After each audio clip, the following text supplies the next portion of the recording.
Now to outrage in Washington over the news that some banks bailed out with taxpayer money are set to roll out record bonuses. NBC's Savannah Guthrie's at the White House with the latest on this. Savannah, good morning.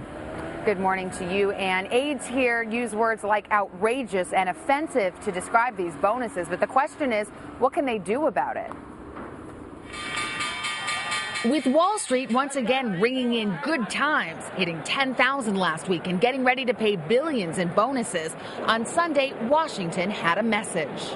The bonuses are offensive. What are these people thinking about at these companies? They assume everybody else has, basically short-term memory problems around here. Some big firms that had to be bailed out a year ago now want to pay billions in bonuses. Goldman Sachs set aside an estimated $23 billion, Citigroup $22 billion, Bank of America $30 billion, according to analyst estimates. The administration's pay czar, Kenneth Feinberg, can rein in bonuses for firms that have yet to pay back the bailout money.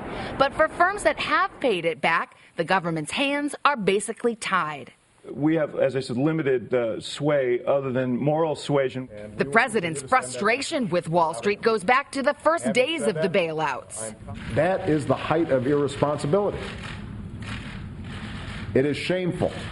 Aides are especially angry now because even as banks rake in profits, many have been slow to lend, and they're lobbying hard against reforms of the financial system. What do some of the titans in the financial industry do? Is they're literally going and fighting the very type of regulations and reforms that are necessary to prevent, again, a crisis like this happening. The banks argue competitive pay is part of their culture. We regard it as a key element of our success, our ability to recruit and retain and to motivate the best people, and our people come from that kind of a culture.